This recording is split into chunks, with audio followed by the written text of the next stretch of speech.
Good morning guys! May 27 na nga pala today. Tapos na ang 3-day weekend. Nakaalis na rin kahapon ang mga bisita namin kaya kaming apat na lang dito sa bahay.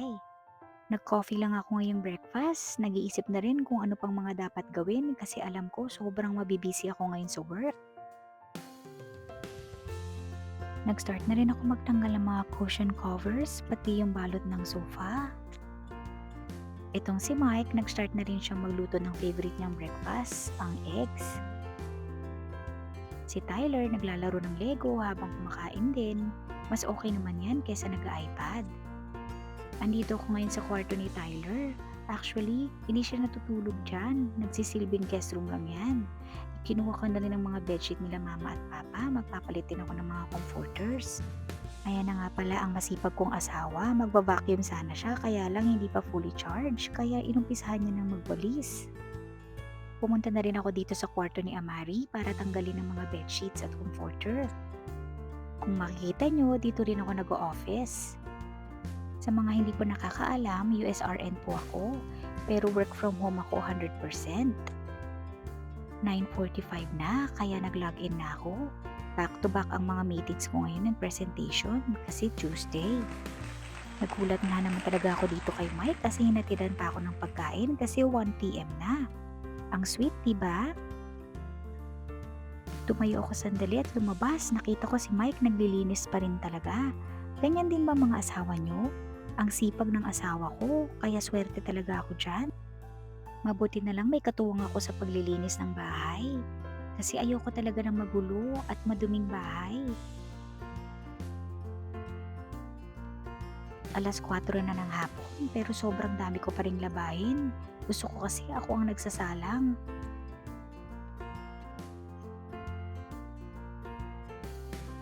7 p.m. na kaya tapos na ako sa work kaya ini-start ko nang itupi yung mga natuyong punda at kubre. Gabi na nga at hindi pa rin ako nakakaligo. Buti na lang si Mike pinapaliguan ng mga bata. Summer break na kaya pwede nang magpuyat ang mga bata. Buti pa sila ready nang matulog samantalang ako hindi pa nakakaligo. Kinabukasan, nagready na ako ng breakfast naming tatlo habang natutulog pa si Mike. Usually ang mga bata pwede lang sila magnatela kapag weekends pero ngayon binigyan ko sila ng chance.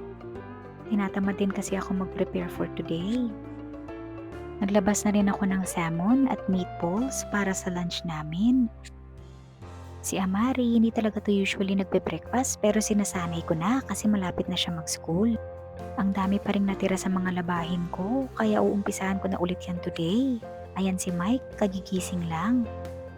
Siya ang nakatokang magluto ng lunch namin today. 9:45 na, kaya magla-login na ako sa work. Wednesday ngayon, kaya konti lang ang meetings. Ina-update ko nga rin pala ang calendar ko sa mga future appointments and schedules namin ng mga bata. Alas 6 na ng gabi, kaya ito sabi ko sa mga cowork ko magla-lunch na ako. Nagpe-prepare kami para sa aming dinner. Ang original plan, dalawa lang kami ni Mike magde-date. Pero mas gusto namin kasama yung mga bata kaya pinrepare na rin namin sila. Buti na lang si Tyler, nagbihis ng mag-isa kaya nabawasan ng mga gagawin ko.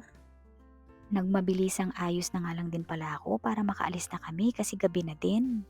Ito si Amari gusto pang matulog, sabi nga namin wag na kasi malapit lang yung pupuntahan namin. Dito nga pala kami kakain ngayon sa Pounders. This is a Hawaiian grill restaurant. Malapit lang sa bahay, mga 17 minutes drive. Favorite namin dito kasi syempre merong rice. Ayan si Mike namimili na. Konti lang naman ang selection nila kaya hindi na rin mahirap makapili. Ang usually in order namin na yung teriyaki chicken kasi favorite din yun ni Amari. Si Tyler hindi siya kumakain dito kasi masyado raw maanghang sa kanya ang pepper. Habang hinihintay namin ng food, naglalaro ang mga bata. Dito kami sa labas pumwesto para makakain din kami ni Mike. Ito nga pala yung menu nila. Yung in-order namin, total is $30.98. So kung i-convert mo yun sa peso, nasa 1,600 plus. Sulit na sulit ang binayaran dito kasi masarap talaga ang food nila. Nagtatakip na ng mukha si Mike kasi sabi niya bakit daw siya ang lagi kong video. Dumating na nga ang order namin. Ang order ko ay 2 teriyaki chicken at ang kay Mike naman ay teriyaki steak and garlic chicken. Kasama na sa order yung 2 scoop ng rice at ang sides. Ayan, sabi ni Mike, ako naman daw ang i-video niya para hindi naman daw siyang laging nakikita. Favorite ko talaga dito. Ewan ko ba? Sarap na sarap ako sa pagkain nila. Si Amari nakailang subo lang kaya tinake out ko na lang yung food niya. Nakipaglaro din si Mike sa kanila after kumain. Si Tyler himala kasi nagyaya ng umuwi pero masakit daw kasi ang tiyan niya. Konti lang din kasi ang mga bata sa playground kaya siguro wala silang kalaro. Nag-drive na kami pero inabot na rin kami ng dilim sa daan. May 29 finally natapos din ang lahat ng labahin ko kaya ibabalik ko na sila. Gusto ko ready lagi ang mga guest room para kapag may bisita anytime, hindi na ako matataranta sa pag-aayos.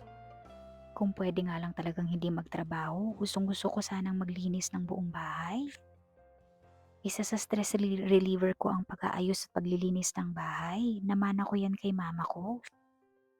Nagmamadali na rin ako kasi kailangan ko na mag-login sa work. Itong si Mike, tapos na nga pala siya magluto ng ulam. Nilagang baka ang ulam namin today. Lumabas ako sa office para makasabay ako mag-lunch sa kanila. Habang piniprepare ko yung mangga, hindi man ako hinintay kasi sabi ko magpipray kami. Take turns kami ng asawa ko sa mga gawaing bahay. Ganon din ba ang mga asawa nyo? Thank you for watching. Samahan nyo kami ulit sa susunod naming mga vlogs. Bye!